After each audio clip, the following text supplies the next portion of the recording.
Today's topic is on stress management. In physics, you might have heard of stress. They define it as a physical pressure exerted on a certain body. But in stress, which we are discussing about, it's not related to physics, it's related to psychology, where a tension is exerted on a human being.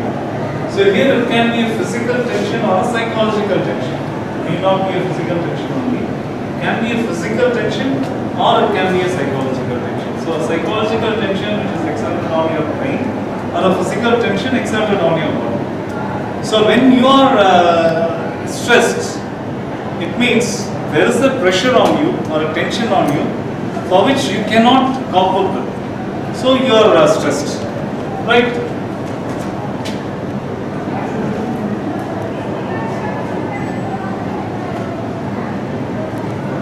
So a very clear-cut explanation of stress is something that forces a person to deviate from his normal functioning. Every one of you is having a certain pattern of life. You have certain schedule. So you get up in the morning, you brush your teeth, have a tea and have a bath, and then you come to the college taking your two-wheeler or in a car, right? But in a particular day, after you brush your teeth, if you are not getting your coffee or if you are not having enough water to take bath, there itself you will feel a pressure because you will have to go to the college without taking bath. Normally you come to the college without taking bath, I know that. But still, for example's sake, if there is no water, you are stressed. And in case if your two-wheeler is not starting, then you will have to take auto or you will take a bus and you have to come to the college. There is a stress. So you are deviating from your usual pattern of life. That gives you a pressure or a stress. This is a simple example of a stress. But stress can be of many deviations or many dimensions, right? Moving on to the different types of stress, initially we can classify the stress into two types that I have explained it as the two phases of stress.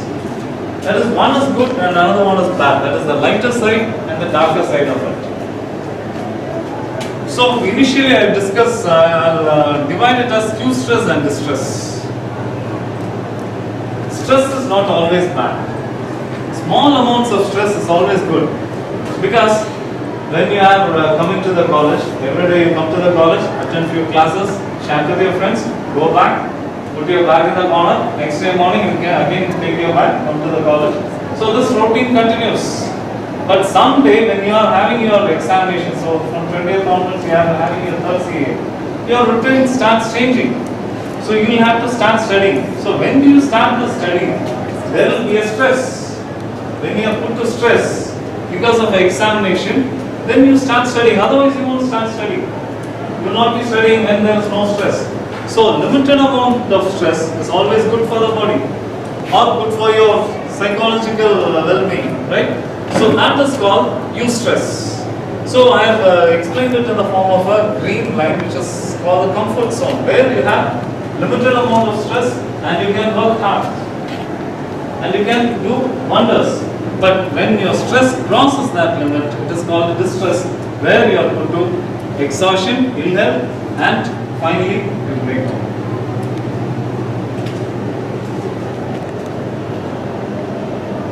So the same thing I have explained it in a different way. Different levels of stress. So initially when there is no stress at all, it's called a drone zone, where you are inactive and your performance starts improving with your stress.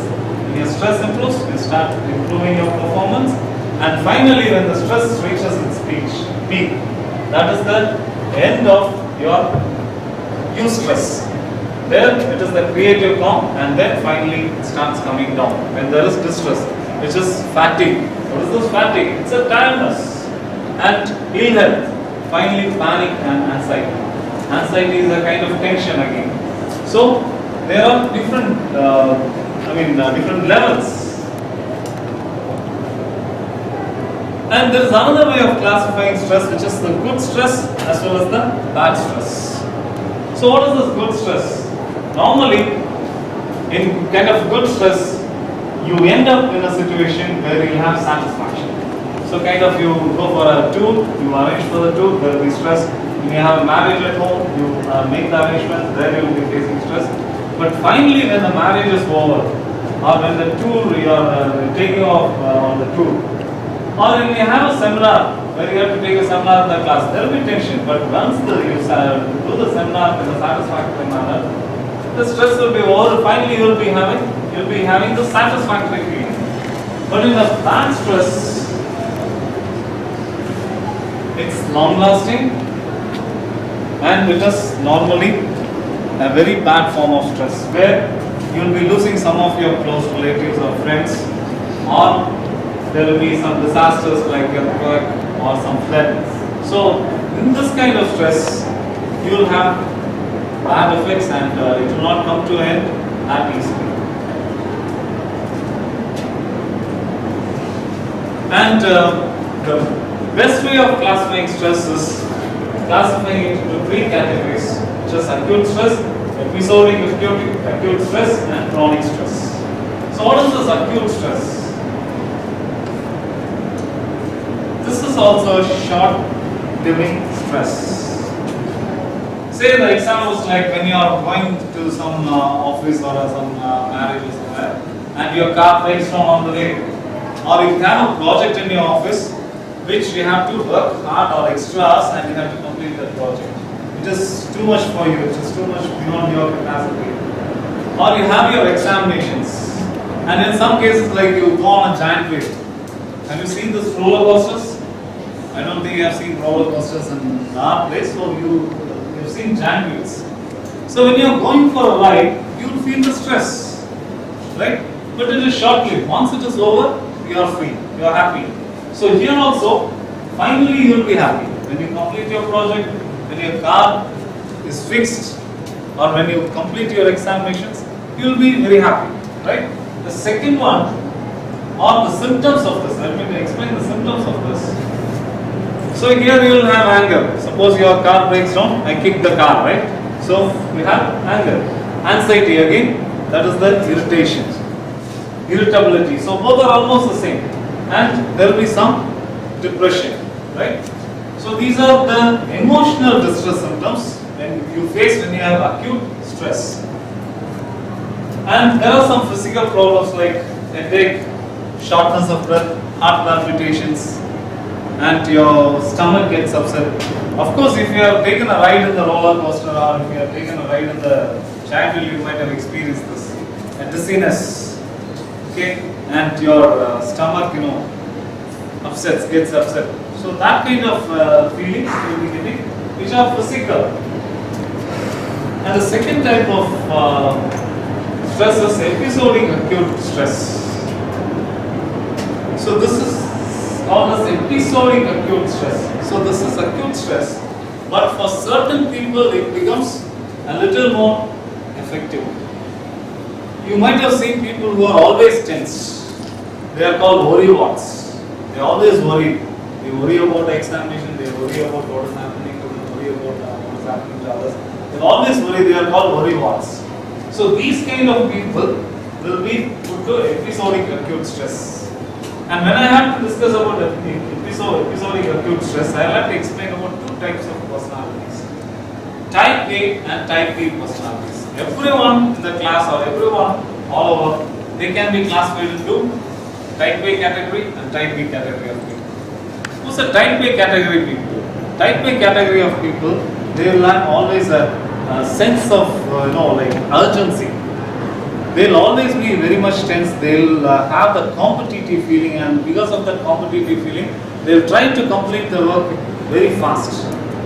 And these people, they'll have always tension because they want to do so many things at a time, and they'll be doing multitasking. They'll be doing one thing at a time, and they'll be doing another thing at the same time. That's called multitasking. They'll try to do more things at a time. So this A category of people will also have episodic acute stress.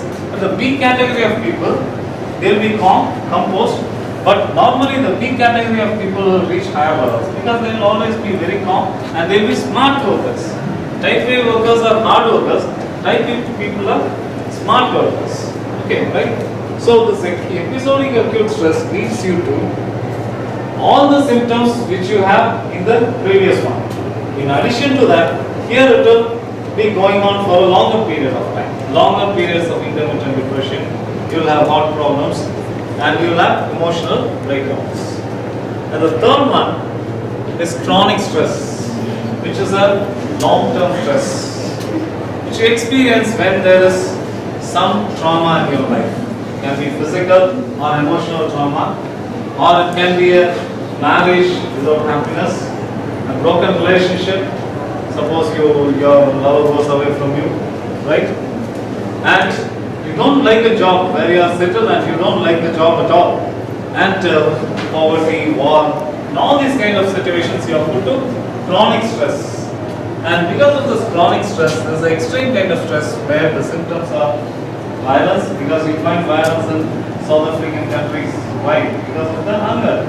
And stroke, heart attack, cancer. Right? So because of this, you are going to the extreme level where you are stressed very much and your physical and psychological well-being is totally affected.